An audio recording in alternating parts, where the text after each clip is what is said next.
नमस्कार मित्रों, हिंदी के उत्कृष्ट कहानियों के चैनल में आपका स्वागत है। आज सुनिए लेखिका सुषमा मुनींद्र जी द्वारा लिखित उनकी कहानी ऑनलाइन रोमांस। बदलती हुई जिंदगी के बदलते मिजाज पर सुषमा मुनींद्र के अंदर के कथाकार की नज़र बराबर बनी रहती है। ऑनलाइन रोमांस सुषमा मुनींद्र जी की नई प्रकाशित पुस्तक है, जिसे कल्याणी शिक्षा परिषद नई दिल्ली द्वारा प्रकाशित किया गया है। इसमें 15 खूबसूरत कहानियों का संग्रह है। अगर आप पढ़ने के शौकीन हैं तो ये ऑनलाइन साइट्स पर भी उपलब्ध है, जिसे आप सीधे घर मंगा सकते हैं। सुनिए सुषमा मुनींद्र जी की कहानी ऑनलाइन रोमांस। नज़रें स्क्रीन पर चस्पा, उंगलियां कीबोर्ड पर गतिशील। वक्त 7 PM। जी हाँ, आपने ठीक समझा, वही चैटिंग का मामला। इधर डेज़ी है, उधर संजोग। किन्हीं कारणों से जब नियमितता भंग होती है, तब दूसरे दिन डेज़ी संजोग को सफाई दे रही होती है और संजोग अंग्रेजी की प्रचलित गालियाँ देता है। डेज़ी निहाल होती रहती है। संजोग को मैंने दीवाना बना रखा है। सुनिश्चित किया गया, ये 1 घंटा नेट पर देने के लिए डेज़ी को बहुत से काम जल्दी जल्दी संपादित करने पड़ते हैं। उसे लगता है कि पढ़ाई प्रभावित हो रही है, पर उसे ये भी लगता है कि ऐसा आनंद और रोमांस अब तक न मिला था। जिस दिन दिनचर्या से ये 7 से 8 का वक्त निकल जाएगा, जिंदगी के अर्थ खो जाएंगे। ओह, कहाँ मालूम था इंटरनेट की दुनिया इस कदर तिलिस्मी होती है। डेज़ी ठीक वक्त पर नेट के लिए निकलती है। घर में इस घटना को लक्ष्य किया जाता है, लेकिन डेज़ी जानती है कि घर वालों को किस तरह झांसा देना है। अल्प शिक्षित माँ को बेवकूफ़ बनाना बहुत आसान है। माँ, तुम MBA की स्टूडेंट होती तो समझती कि मैं साइबर कैफ़े क्यों जाती हूँ। डेज़ी, कुछ तमीज़ सीखो। नेट पर तमीज़ ही सीखती हूँ, कॉस्मोपॉलिटन मैनरिज्म। माँ, तुम नहीं जानती इंटरनेट सूचना का असीमित भंडार है और अपडेट नॉलेज के लिए इसका नियमित इस्तेमाल कितना ज़रूरी है। इंटरनेट स्टूडेंट के लिए रिक्वायरमेंट बन गया है मम्मी। पिता कहते हैं, रिक्वायरमेंट है? मुझे लगता है डेज़ी तुम वक्त बर्बाद कर रही हो। पापा, आपने कंप्यूटर ऑन करना सीखा नहीं और कहते हैं मैं वक्त बर्बाद कर रही हूँ। मैंने तो कहा था मैं उस छोटे शहर से नहीं, किसी अच्छे इंस्टीट्यूट से MBA करना चाहती हूँ। आप नहीं माने। कॉलेज का स्तर देख तो रहे हैं, मुझे स्टडी के लिए नेट पर बैठना ही पड़ता है। स्टडी के लिए फिक्स्ड टाइम क्यों? दीदी, ज़रूर कुछ गड़बड़ है। छोटे भाई सनत की बात पर डेज़ी भड़कती है। सनत, मुझे अपने जैसा ना समझना। तुम रोज़ चैटिंग फ्रेंड बनाते और बदलते हो, तुम्हें कोई नहीं रोकता। लड़के हो, बिगड़ गए तो फ़र्क नहीं पड़ेगा। मैं रीसेंट रिसर्च पर कुछ मैटर कलेक्ट करने जाऊं तो भी शक हो जाता है। डेज़ी पहले साइबर कैफ़े जाने में घबराती थी। सनत जिद करके ले गया था। सनत ने छोटे से माउस को चलाकर कैसे कैसे करिश्मे स्क्रीन पर दिखा दिए थे। दीदी, गूगल जैसी बड़ी लाइब्रेरी इन छोटे से डिब्बे में बंद है। दुनिया भर की सूचनाएं पलक झपकते हाजिर। चैटिंग जानती हो कैसे की जाती है? मैं तो मेट्रोज़ में रहने वालों को चैट फ्रेंड बनाता हूँ। मेट्रोज़ में अच्छा कैरियर तलाशा जा सकता है, तब ये फ्रेंड्स मदद कर सकते हैं। कंप्यूटर का करिश्मा देखकर डेज़ी चकित थी। इंटरनेट का उपयोग करते हुए उसने जाना, उसे अब तक खबर नहीं हुई कि उसके भीतर कितनी इच्छाएं, मकसद, ऊंची उड़ानें मौजूद हैं। जाना कि सपनों का आकार बहुत बड़ा है, वो बेहद मामूली सपने देखती है और मुमकिन हो ना हो, पर उसे ढेर पैसा पाने और फॉरेन टूर जैसे इरादे ज़रूर रखने चाहिए। चैटिंग भी अजीब माया थी। चैट फ्रेंड की बातें उसके जहन में प्रतिध्वनित होती रहती थीं। लगता था कि पढ़ाई चौपट हो रही है। दिमाग में कैसी कैसी बातें आने लगी हैं। अब तक कम लोगों के बारे में सोचती थी, अब बहुत लोगों के बारे में सोचने लगी है। अब हीन भावना भी आई कि लोग कितनी अच्छी बातें करते हैं, उसे बहुत अच्छी बातें करना नहीं आता। ये भी लगा वो एक किस्म की यातना से गुजर रही है। लगता है कोई उसका पीछा कर रहा है। सोचती, चैट फ्रेंड अचानक सामने आ जाए तो पहली प्रतिक्रिया क्या देगी। ये तो बिल्कुल नहीं जानती थी ड्रीम बॉय नेट पर मिलेगा। वो ऑनलाइन रोमांस करेगी, ज़िंदगी दमादम हो जाएगी। डेज़ी प्रेजेंटेशन के लिए नेट पर मैटर ढूंढ रही थी। खास सफलता नहीं मिली तो बोर होकर उसने चैट्स फाइल खोल ली। ऑनलाइन लिस्ट में लड़कों के नाम पर मैसेज दिए, कहीं से रिस्पॉन्स नहीं मिला।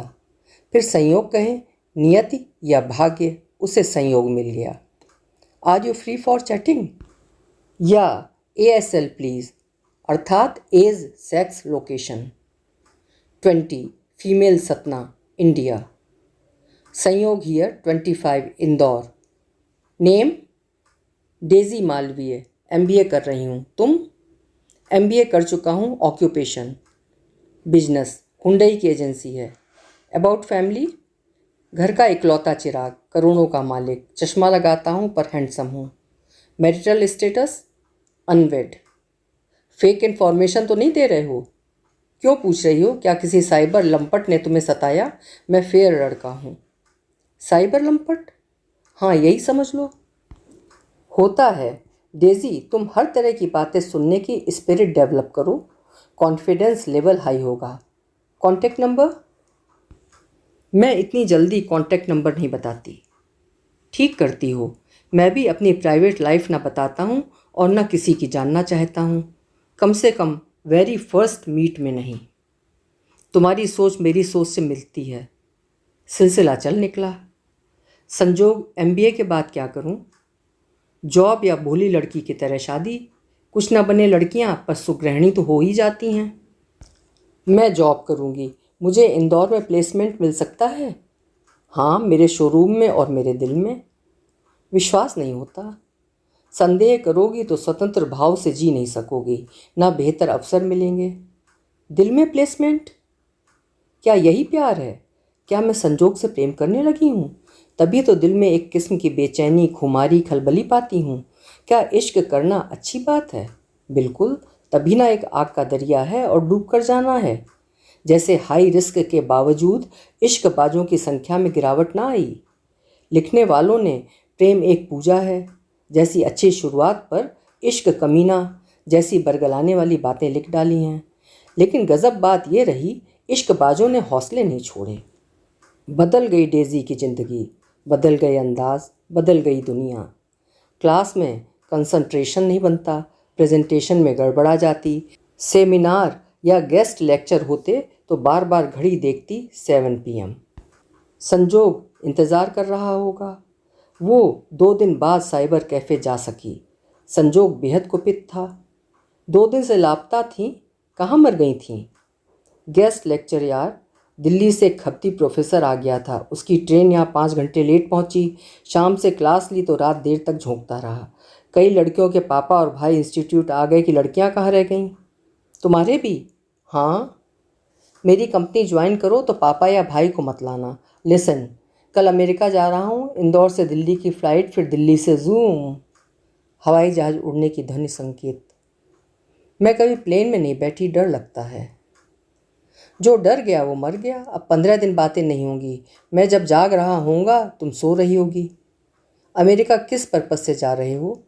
मैं ये सब नेट पर नहीं बताता, विवरण सार्वजनिक हो सकते हैं। हम बड़े लोगों को साइबर जासूसों से सावधान रहना पड़ता है।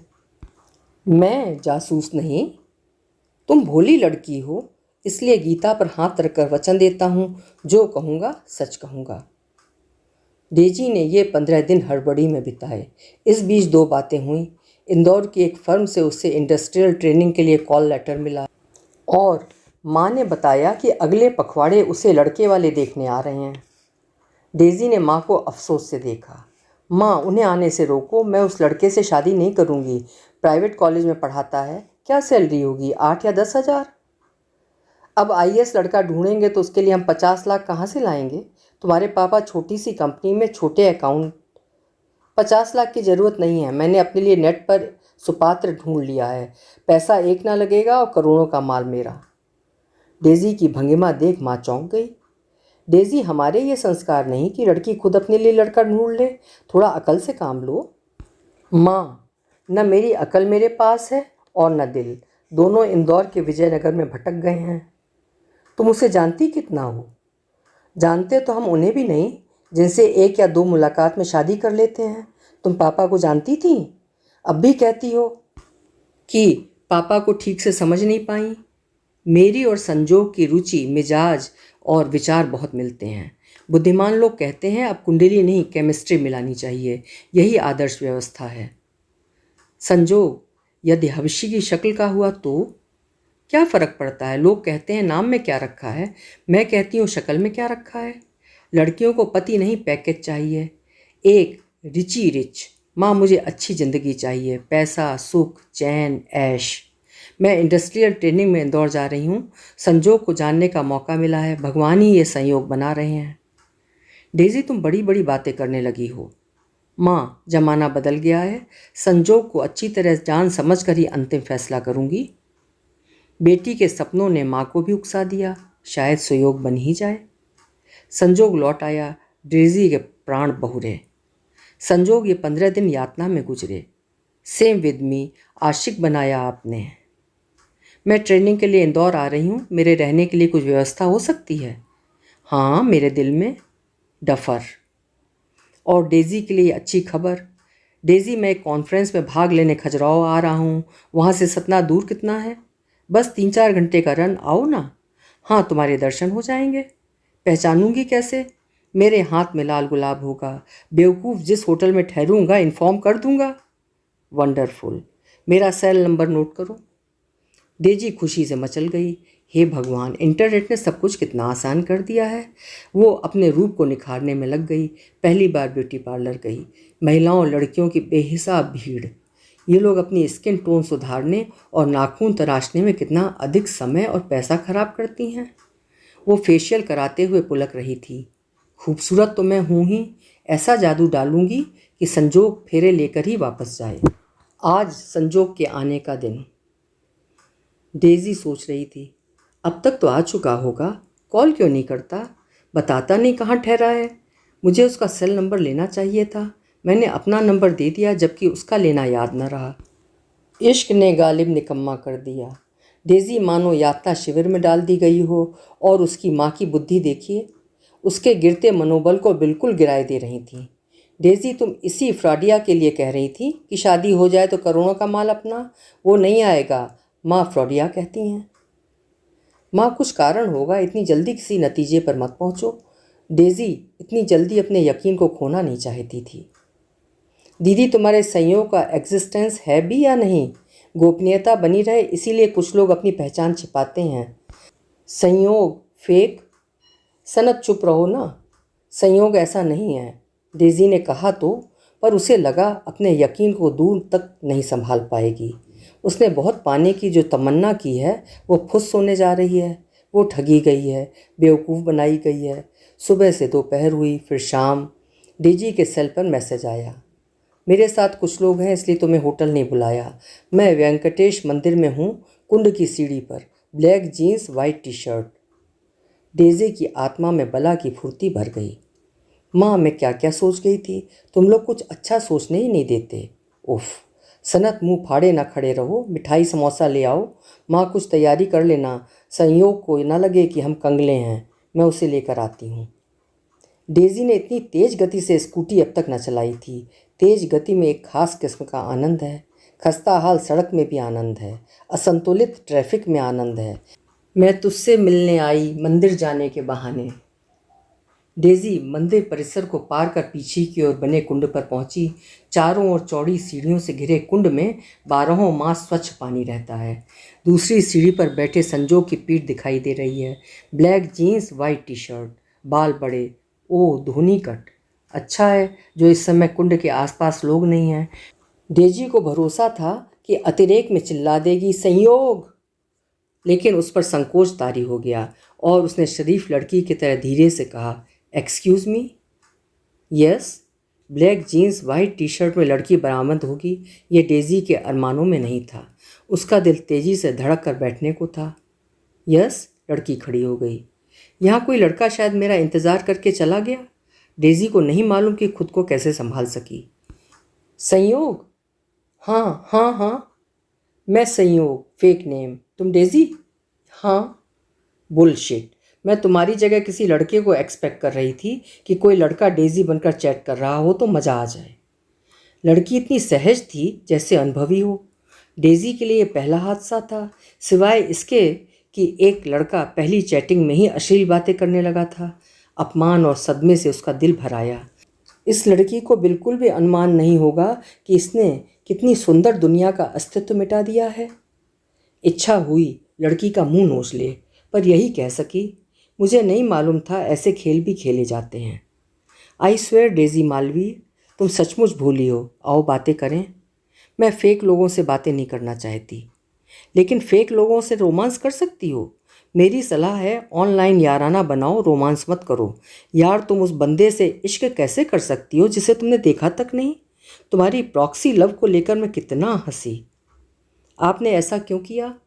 मुझे बेवकूफ़ बनाने में मज़ा आता है। मैं ही मिली थी आपको। तुम जिस कदर दीवानी हो रही थी सब नहीं होते। मैं तुम्हें बेवकूफ़ बनाना जारी रखती, लेकिन तुमने बताया ट्रेनिंग के लिए इंदौर आओगी और मैं रहने की व्यवस्था करूं, तो मुझे लगा मामला क्लियर कर देना चाहिए। वरना तुम संयोग के इश्क में मीरा बनी लोक लाज खोकर कुंज गलियों में भटकते हुए विजयनगर पहुंचो और संयोग तुम्हें पागल, बेवकूफ़ या सिरफिरी कह के भगा दे, तो तुम्हारी बुरी दशा होगी। बड़े बाप के बेटे ऐसे ही सिरफिरे होते हैं, हर किसी को पागल या बेवकूफ़ कहकर पल्ला झाड़ लेते हैं। मैं तुमसे बोर भी होने लगी थी, कब तक टाइम पास करती? लेकिन आप में ये चालाकी आई कैसे? संयोग के कारण। इंदौर में पढ़ती थी, संयोग मेरा क्लासमेट था, उसने मेरे इश्क का मजाक बनाया। रईस बाप का अकेला बेटा, मैं उसके नाम का इस्तेमाल करने लगी। आपका मकसद? कुछ नहीं, मुझे बताया गया है। अब दूसरों को सताने में मुझे मज़ा आता है। तुम नहीं जानती प्रेम में चोट खाना कैसा आत्मघाती दर्द होता है। वही दर्द तुम्हारे चेहरे पर है। लड़की के चेहरे में क्रांति सी दिखाई दे रही थी। आप सिक हैं, आपको ट्रीटमेंट लेना चाहिए।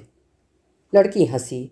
सिक? डॉक्टर कहते हैं मैं सिजोफ्रेनिया की शिकार हूँ, पर मैं नहीं मानती। होती तो तुम्हारी सतना सिटी में अकेले रहकर एक शोरूम में रिसेप्शनिस्ट न होती। आप यहीं रहती हैं? अगर नहीं तो विजयनगर इंदौर में। सुनो मैडम, इंदौर जाओ तो संयोग से बचकर रहना। मैं आपकी तरह सिक नहीं हो तभी इस वक्त यहाँ हो। आपने मेरा भावनात्मक शोषण किया है, ये फिक्र है आपको? तो जाओ किसी विशेषज्ञ से साइबर कानून की जानकारी लो, मुझे सज़ा दिलाओ। लड़की लापरवाही दिखाते हुए चली गई। डेज़ी विश्वास नहीं कर पा रही थी। इंटरनेट की तिलस्मी दुनिया में संबंधों की न महत्ता है न गरिमा। ये कितना भयावह है कि अकेलेपन की शिकार, प्रेम में चोट खाई, सीजोफ्रेनिया से पीड़ित एक लड़की उसे सता रही थी और उसे नहीं मालूम इसे कैसे दंडित करें। काश उसे फ़र्क करना आया होता कि संयोग लड़का नहीं लड़की है, वो भी इतनी शातिर। अभी आप सुन रहे थे सुषमा मुनींद्र जी की लिखी हुई एक शिक्षाप्रद कहानी, ऑनलाइन रोमांस। आशा करती हूँ कहानी आपको ज़रूर पसंद आई होगी। अपनी राय कमेंट बॉक्स में ज़रूर लिखिएगा। फिर मिलेंगे। आपका समय शुभ हो, मंगलमय हो।